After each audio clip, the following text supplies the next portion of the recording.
Welcome back to another episode of Boom and Bust. I'm your host, Tony Clement. I'm here at the News Forum studios where all voices matter.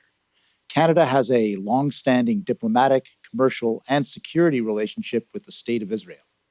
Recently, both countries had elections, and Israel always has security issues along with its business interests. We have a special guest on Boom and Bust to discuss all of this. Mr. Yehuda Raveh is chairman of the Israel-Canada Chamber of Commerce, and he joins us from Israel. Welcome to our program. Thank you very much. Thank you for inviting me to your program. It's our honor, sir. I guess the first thing is just to have a very broad question, which is your assessment of the business climate generally in Israel. I'm not talking about Canada just yet, but generally, what is the business climate like in Israel these days? First of all, you have to forgive me for being an optimist by nature. Despite some problems that we have around us and so on, which you probably are aware of, I think the economy as well has done very well in the last 10 or more years. We have more or less overcame the crisis in 2008, and today I think that the growth is very meaningful in comparison to other countries, in the OECD, even in North America, and we have certain areas which are very strong, like the high-tech area, where Israel is number 3 in the world in the number of companies traded on NASDAQ, after Canada and after China. We were number 2 up until about 2 years ago, until China, with its 1.4 billion people, have reached the second position. But the investment in high-tech in Israel is growing rapidly. Only in the last quarter, it has reached close to $10 billion. And Israeli companies are registering or listing in the Toronto Stock Exchange in a growing number. Up until 3 years ago, I think there was not even one high-tech company in TSX, and today there are over 20. And the number is growing. There are a substantial number of companies in the pipeline. So I am optimistic, despite the coronavirus and other problems. I think that the country is doing pretty well, and hopefully it will be even better. So you mentioned tech. What other areas do you see where there's a lot of potential or is a lot of growth for Israeli companies? I think that there is a variety of, a range of areas where the Israeli technology companies are very strong in, like cyber, like pharmaceuticals, like other innovative areas. This is technology. We have also a very strong investment in Canada and elsewhere in real estate. And satellites, computers. There is. I don't know how you categorize the Soda Stream. This is also a high-tech company, or what? They produce soda water. Right. Very strong in Canada as well.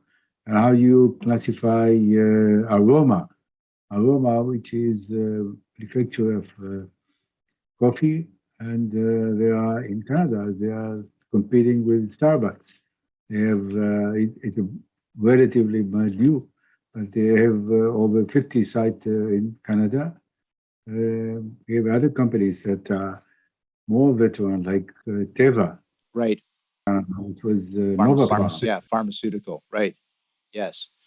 We're just gonna take a brief break, Mr. Raveh. Please stay with us because this is an important discussion on the state of the Israeli economy. And we'll be right back after these few short messages with our guests. Please stay with us.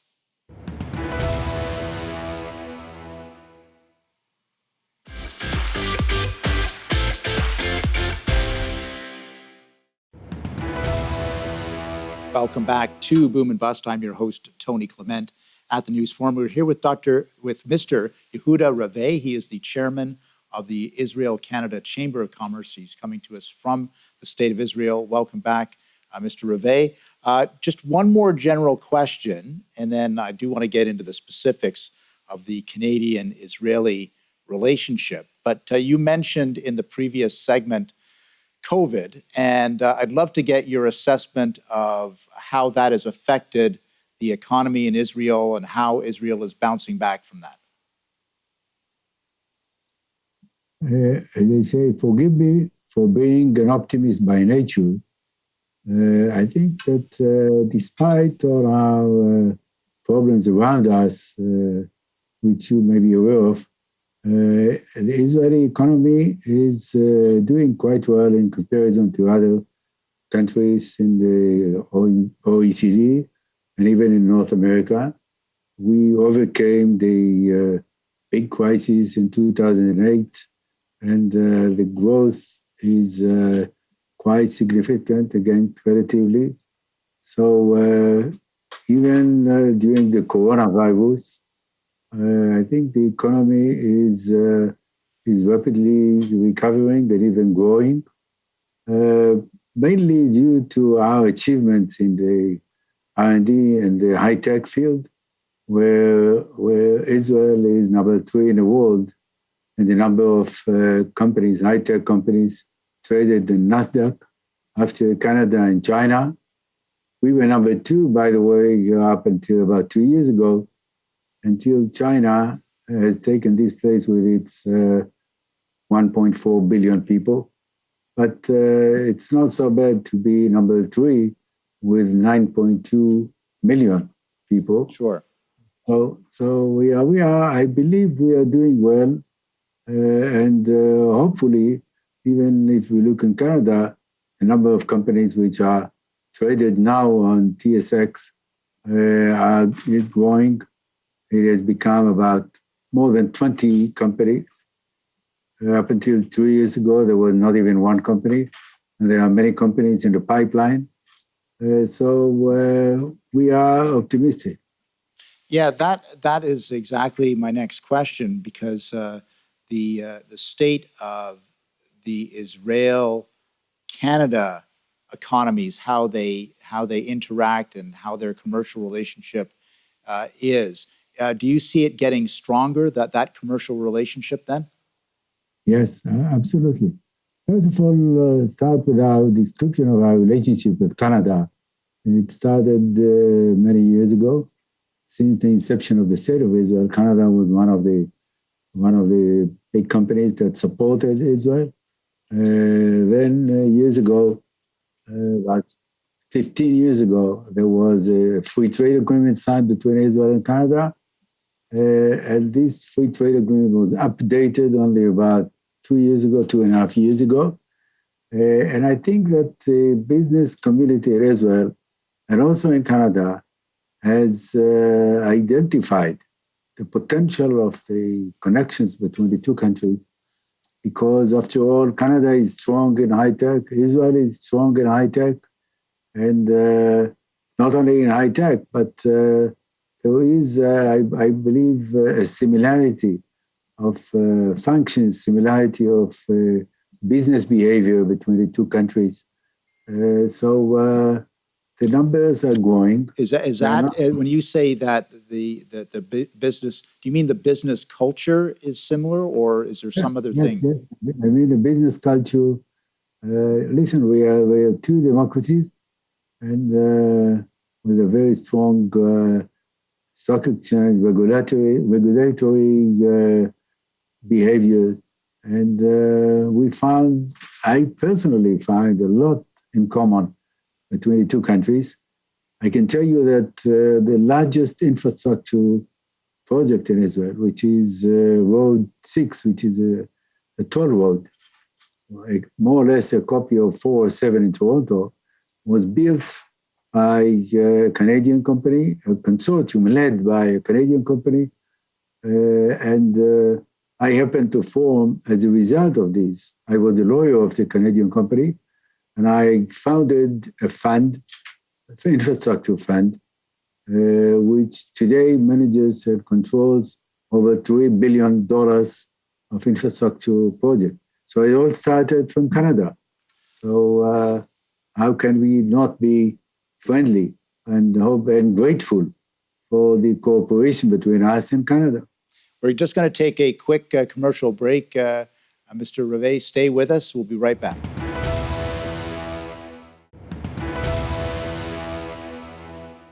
And we're back here at Boom and Bust. I'm your host, Tony Clement, with Mr. Yehuda Raveh. He is the chairman of the Israel-Canada Chamber of Commerce. Mr. Raveh, we just got started talking about some very successful Canadian-Israeli business collaborations. You talked about the toll road. Are there any other good examples of those kinds of collaborations in either Canada or Israel? Absolutely. First of all, there are quite substantial companies who are Israeli companies who are operating in Canada. I think the largest one is Teva Canada, which was years ago Nova Farm. Now it's Teva. Teva, it's a multi-billion dollars company. And we have SodaStream, which is also another big Israeli company. You have Iskar, which was acquired by Warren Buffett a few years ago. Very successful company. We have a coffee-making company called Aroma, which is developing a competition with in Canada with other coffee places. So and we have other real estate and infrastructure activities there. And Canadian companies acting in Israel, by the way, it started with Canadian Pacific, which I had the honor of representing many years ago. And they were in the hotel business in Israel. And then we have Bombardier, which is doing hundreds of millions of deals a year in Israel and with Israel. We have Azrieli, which is the largest shopping mall companies in Israel. It started in Montreal, and they are still active in Canada and in Israel. And there is a growing interest. And by the way, in the chamber itself, we are now planning a big delegation coming to Canada next year. And we hope that by this, we will also be able to contribute to the enhancement of business relationship between our two countries. Oh, so that's interesting. So there'll be some kind of Israel sort of commercial trip to Canada and to, I guess, scout out new deals as well as strengthen those bonds. Is that right? Yeah, absolutely. We are doing this together with the Industrialists Association here, and we are developing our contacts both one-on-one and also organization to organization with our counterparts in Canada. So we are, as I said before, we believe that the potential of the business relationship between our two countries is much, much larger than it is today. And we are working on it. What advice would you give to Canadian companies who are seeking to be successful in Israel? What sorts of things do they have to learn? In Israel? In Israel. Yes. You're talking about Canadian companies that want to do business in Israel. First of all, I think that, as I said before, there are a lot of similarities between doing business in Canada and doing business in Israel. The language is the same language, the mentality is the same mentality. The rules, both of the business rules, the legal rules, and others are also very similar. So there is almost, I believe, no special gimmicks or special rules that need to be adopted by Canadian companies that want to do business here as being different from Israeli company who wanted to do business in Canada. I think that it's quite easy. If you look at the number, there is a table showing how easy it is to do business in many countries. So I think that we stand quite high on the list, and of course Canada as well. So I don't want to be selfish and say you have to pick up the right lawyer and register immediately with the Israel-Canada Chamber of Commerce. That will be the main idea in order to help you do business in Israel. That's a good point, because these chambers exist to facilitate trade and business development. There are many of them, obviously, in all the other countries that Canada does business with, but it looks like the Israel-Canada Chamber of Commerce is also very active. So congratulations on that. We've got one more segment with our guest, Mr. Yehuda Raveh. Stay with us as we continue to talk about Canada-Israel business relations. Stay with us.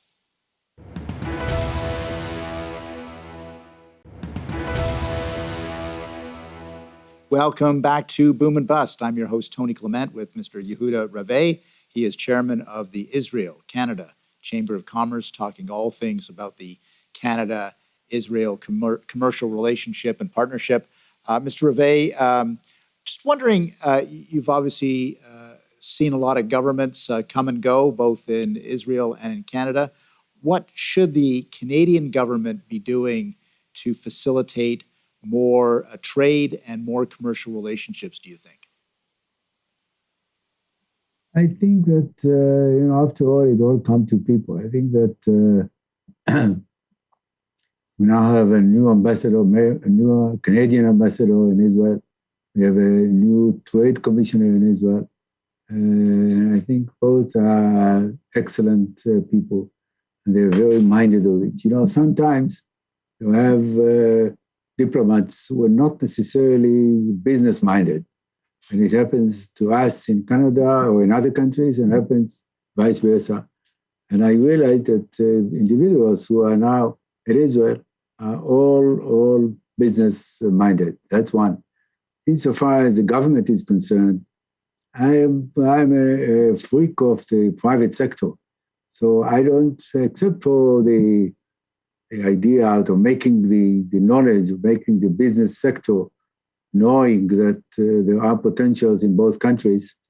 Other than that, I believe the business sector will find its way, and it will not necessarily need support of the government. I think that the business opportunities and the track record of companies that did business and do business in Israel is very impressive by itself. So I don't expect governments to go out of their ways to do it. I expect the businessmen and the business sector to find their way, and they will. If they only want to, they will. That's a fair enough point. You mentioned earlier you seem to have a pretty good understanding of what other countries are also succeeding in doing with Israel or within Israel. What lessons can Canada learn from other bilateral trade relationships with Israel that would be helpful to Canadian businesses? As I said, the main thing which we have to develop, and it's not strong enough, again, is the awareness of the potential.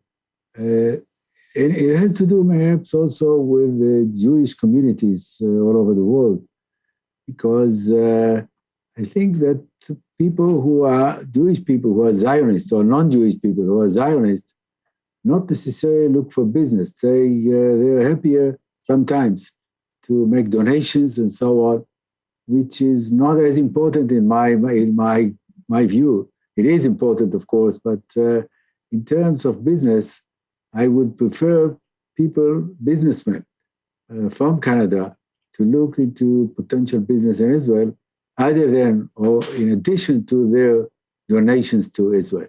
So it is not so much different between the business relationship between Israel and Canada than between Israel and the United States, except for the size. Well, the United States is like 10 times bigger than Canada, then the ratio is 10 times bigger. But I think I personally, and again, I'm absolutely subjective and biased. I like Canada because, as I say, many years I'm doing business with Canada. I know a lot of people in Canada, and I think that this is the country that we should try and enhance and do more business with. It's a matter of awareness, because other than this, there is no difference between doing business between Israel and Canada and between Israel and the United States. Same language, same mentality, both democracies. Sure. And we all hope that it will grow more than it is today. So if we speak, let's say, another year ago after the coronavirus is over, hopefully it will double the numbers that we have today. I would hope so too. We're unfortunately out of time, but I do want to thank our special guest, Yehuda Raveh, for joining us from Israel. It's been great to have you on the program. Thank you very much. Thank you. That was Yehuda Raveh, the chairman of the Israel-Canada Chamber of Commerce, coming to us from Israel. Very good insights on how to do business there, what Canadian companies are doing there, what they should be doing more of. And we hope to have him back on because that's very interesting. Thanks for watching today.